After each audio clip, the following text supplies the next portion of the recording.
And also, I've met many of you for the first time, and thank you for being so warm and hospitable, and a lot of you like to hug too, I understand. So I thank you for that. And I also want y'all to know, 2 of my high school classmates from Camden, Alabama, live in Vestavia Hills. I hadn't seen them in a long time, but Beth and her husband, Dr. Bob Yoder, raise your hands or something. Bob and Beth. And also Harriet Matthews, married to Dr. Larry Dye. Harriet and I used to ride horses together. So what a joy to see them again and to see all of you.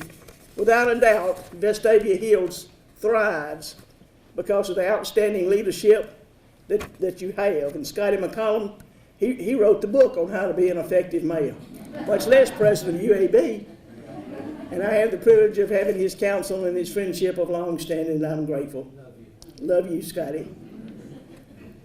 So y'all are blessed with the leadership that you have, but Vestavia Hills thrives not only because of your outstanding leadership, but because of folks like you. You're easy to talk to, you're very personal, you're engaged, you're active. I've toured the exhibits, and it makes a difference about the quality of life in a community. When folks are active and energized and want to do new things, man, that makes a whole lot of difference. So I'm just delighted to be here, and as your governor, one of my high priorities is to create opportunities for all Alabamians, for our children who are just beginning school, for our young adults who are launching into the workforce, for our parents who are working to provide for their families, and for our seniors who have given so much like you to make this community and this great state as good as it is. So we're indebted to all of you. Each of you make a difference every day, and I just plain thank you for the opportunity of being with you today and to get to know a little bit more about what you do and what makes you tick. Our society greatly relies on you. You're respected. You've been around. You have a great deal of wisdom. And our young people need your guidance. Our young people need your inspiration and your encouragement more than they've ever needed it before. So I want to encourage you to do whatever you can to engage young people along the way. We need to encourage our young people to read more, just to learn to read and to be interested in what they're learning, because if they can get interested in learning and they like to read, maybe that what they're learning can someday become a career. But it takes encouragement, so I just would encourage you to do that. One of the best investments we can make in our children, of course, is in education. Because to invest in our children helps invest in the heartbeat of our great state, which is education. If our people are educated, they can provide for their families and become productive members of society. And as a former teacher myself, I clearly understand the importance of a sound educational foundation. Recently, I announced my education initiative. It's called Strong Start, Strong Finish. The vision of Strong Start, Strong Finish is to provide a comprehensive approach of collaboration to improve education from all the way through education, from pre-K through PhD.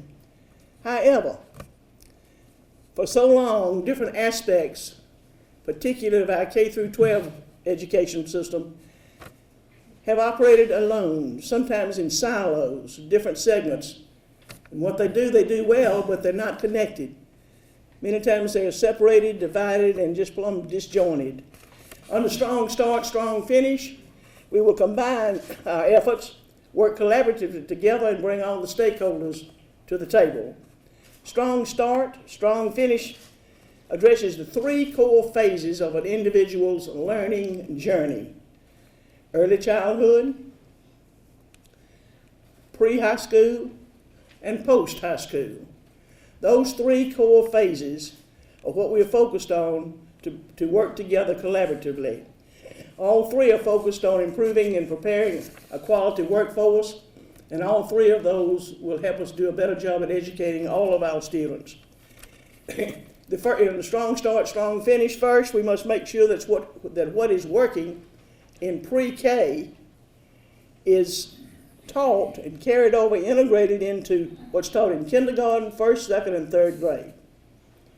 Now, folks, if a student is not reading at grade level by the end of grade 3, that student is 4 times less likely to graduate. In fact, statistics related to reading proficiency in the 3rd grade are used to determine how many beds we need to have in our prisons. It's that real. So a child needs to be learning at or above the 3rd grade when they finish the 3rd grade. Because if they're not, they're going to drop out of high school, and more chances than not, they're going to get in harm's way and they're going to have to go to prison. So you think about that. There's a huge opportunity to be sure that our children are reading at grade level by the end of the 3rd grade. Every child deserves a strong start for their education foundation. The second phase of strong start, strong finish, I call it CS for AL. Through strong start, strong finish, we will instruct our students on coding, computer programming, and software design in the middle and high school. We've got to start earlier teaching these young people about computer science. Excuse me. Providing a basis for learning computer science creates more opportunities for our students and gives them a running start to get ahead in high-demand jobs. Right now in Alabama, there are 4,600 jobs that have not been filled. Those jobs pay $82,000 a year. And they're not filled because we're not taught our people about computer science. The opportunity is there. So we've got to start teaching computer science in the middle school and in the high school as well. We should encourage all of our students to pursue computer science, but especially our female students should be encouraged to do this. Y'all, we live in a technology-driven world, and we've got to have it, our educational system must begin to teach in a technology-driven way. And the third level of strong start, strong finish, I call it advanced training, better jobs. By 2020, 62% of all jobs available in our great state will require some form of post-secondary education, either a certificate or a 2-year diploma, a 4-year degree, or even PhD. Today in Alabama, however, only 37% of our workforce holds such a credential. Think about that. By 2020, 62% of all jobs that are available will require some level of post-secondary certificate. We've got a gap we need to close quickly. When our people have a strong start with their education, they will have a strong finish when they get to the workforce. And to do this, we must all work together, and I'll assure you this group loves to get together and work together. I've observed that today. For years, each of you has made great contributions to our society. You have been productive members of the workforce. You have made investments in our economy. You've helped create jobs, and that's helped to grow our tax base, which provides important and necessary funding, including government services like education. And I can personally attest to the fact that it gets easier as we get older to want to take it a little easier. And maybe, sometimes we just don't want to be as involved as we once were. But let me tell you today, resist that urge. Just plumb resist that urge. My hero in this is Senator Jabbo Wagner.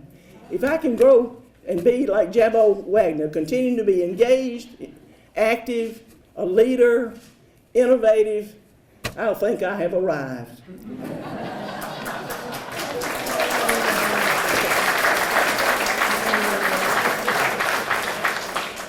Thank you, Jabbo, and I mean that sincerely. You've taught me a whole lot in my career in public service, and I am honored that you're here today and that you're so active in this senior citizens effort. We must encourage ourselves, resist that urge now to not do as much as you used to do, because there is work to be done, and you have a great gift to do it. The future of our nation and of our children and grandchildren depends on our willingness to proclaim that American dream is still possible and that this is the greatest nation on the face of the earth. We've got to push that point that this is the greatest nation on the face of the earth and that the American dream is still possible to achieve. Each of you has experiences, gifts, and talents that are valuable, and our young people need to know about them. So we must resist the temptation to rest and sit on our laurels, and instead fight for the heart and soul of America, and fight for the heart and soul of our Alabama citizens. We have a great gift. We have a great gift to give future generations. And now's the time, folks, to start giving that. Give our young people your love for our country. Help them understand what it means to stand up and properly salute the flag, elbow parallel to the ground. Why is that important? Explain it to them. Patriotism requires that we honor our men and women in the military and those who protect our dear freedoms.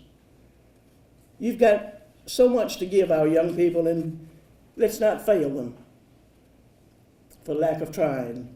So don't just keep your experiences and your patriotism to yourself. Rather, determine today that you're going to identify some young people and share your love of this country and your patriotism with them. Maybe you can mentor a young man who needs a father. Maybe you can help a young woman hear some encouraging words as she struggles through a situation. We can all do this because there are people out there needing that special touch. Now is not the time to give up, but rather it's our time to give our all. Thank you so much for being here today. Thank you for inviting me here today, and I am proud that I got to be here with you to celebrate the Senior Citizens Day nationwide. Thank you so, so much, and may God bless each of you in the great state of Alabama.